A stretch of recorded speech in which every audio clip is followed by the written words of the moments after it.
అందరికీ నమస్తే, welcome to journalist global. Me journalist Ganesh. ఈ రిస్క్ అయిపోయింది. అంతకంత పెరుగుతున్న బురద, ఊపికి వస్తున్న ఆ సీపేజీ భారీ మోటార్లతో తొలగించేందుకు చర్యలు పెట్టిరట. 8 మందిని కాపాడేందుకు తీవ్ర ప్రయత్నాలు చేస్తున్నారట. ఇక అక్కడ ఎవరు డిప్యూటీ సీఎం బట్టి విక్రమార్క ఉన్నారట, మంత్రులు ఉన్నారట, ఉత్తమ్ కుమార్ రెడ్డి ఉన్నారట, జూపల్లి కృష్ణారావు కూడా అనే ఉన్నాడట. ఇక కోమటిరెడ్డి వెంకటరెడ్డి గారు గౌరవ మంత్రివర్యులు ఏమంటున్నారు చూడద్దా. ఇక చూడు ముచ్చట ఇది.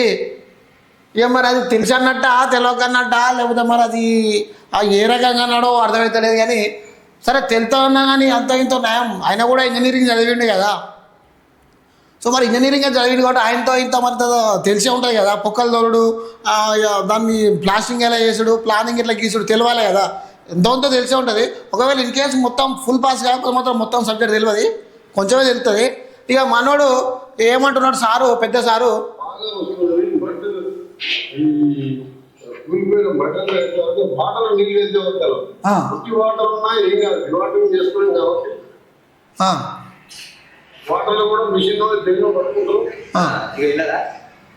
ఇక చూడు, ఇక నీళ్ళు ఉత్తి వాటర్ కూడా కాదట, అవి నీళ్ళు అండ్ వాటరు రెండు కలిపి అక్కడ వచ్చినాయంట. వచ్చిన వాళ్ళనే ఆయన ఆ బురద అయ్యి ఆ టన్నెల్లో ఉన్న మొత్తం బురద కార్మికుల మీద అప్పట్టదట. వాడు నీళ్ళు ఉన్నాయి కానీ ఏదైనా పట్టుకుందామన్నా కానీ నీళ్ళు ఉన్నాయి, పట్టుకోలేకపోతున్నారు అంటున్నాడు మన సారు. మరి వాటర్ వచ్చినాయి కదా, మరి నీళ్ళని ఇట్లా ఎలగొట్టినాయి కావచ్చు. మరి వాటర్ ఏమో ఏపీ నుంచి వచ్చినట్టున్నాయి. అట్లా సొరంగాల నుంచి ఆనే పక్క ఉంటుంది ఉన్నది కదా, శ్రీశైలం డ్యామ్ ఉంది కదా, అందులో నుంచి కింద నుంచి ఏమన్నా పోయి ఆ టన్నెలకు నీళ్లు పోయినట్టున్నాయి పాటు ఏపీ బాపతి. ఇక తెలంగాణ బాపతి వాటర్ పోయినట్టున్నాయి. అందులో ఇక ఈ రెండు కొట్లాడుకున్నాయి పాటు అందులో టన్నెల్లో కొట్లాడుకొని ఆయన విస్ఫోటనం చెందిన వల్లే ఆ బురద వచ్చి కార్మికుల మీద పడ్డది. కథం అట్లా ఇరుక్కొని పోయారు. గట్లనే ఉన్నట్టున్నది మన సార్ చెప్పిన విధానం అయితే. రెండు కొట్లాడుకున్నాయట. ఇక ఇంకా మనోడు ఇంకొక ముచ్చట ఏమంటాడు అంటే చూడిగా చెప్తా.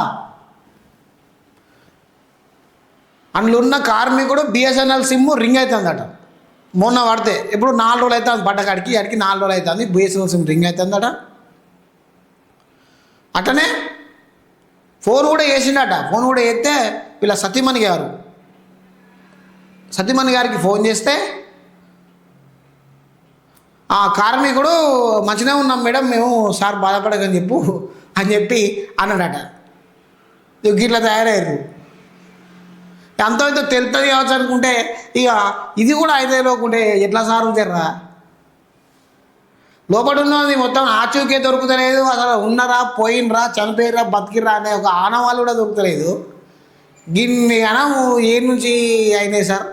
ఈ నీళ్ళు ఏ నుంచి వచ్చినాయి, ఈ వాటర్ ఏ నుంచి వచ్చినాయి, ఈ రెండు ఆడేడ కొట్లాడినాయి. అట్లా తయారైంది కథ. ఎట్లా మరి సార్ కూడా అంత ఇంజనీరింగ్ కూడా చేసిండు. మరి దాని మీద కొంచెం నీళ్ళకు వాటర్కి తేడా ఏందో మరి అలా సబ్జెక్ట్ వెనకట నీళ్ళు వేరు వాటర్ వేరు ఉండాలి కావచ్చు, ఉన్నది కావచ్చు. ఉంటే అప్పుడు చదువు నీళ్ళకు నీళ్ళు చెప్పేది కావచ్చు, వాటర్ చెప్పేది కావచ్చు. గట్లనే చెప్పేది కావచ్చు అప్పట్లో వెనకటి రోజులలో, వెనకటి చదువులలో గట్లే తయారైనట్టున్నది ఇప్పుడు ఇది. ఇక గిట్ల జోకులు ఎత్తారు. ఇళ్ళకు సంబంధించిన ఎవరన్నా ఉన్నారనుకో ఉరికిపోయి అలా సిద్ధార్థ వేసుకొని పండుకుంటారు. వీళ్ళకి సంబంధించిన ఎవరు లేరు కదా. ఎంపీ కొడుకో, ఎమ్మెల్యే కొడుకో, మంత్రి కొడుకో, ఓ మినిస్టర్ కొడుకో, ఎవరన్నా చుట్టాలో, పక్కపొంటోడో, చుట్టాలో ఎవడో తెలిసినోడో అలా ఉంటే కురిపోయి ఆ బురదల కాళ్ళు వేసుకొని నడుతారు. ఇప్పుడు ఎవరు లేరు.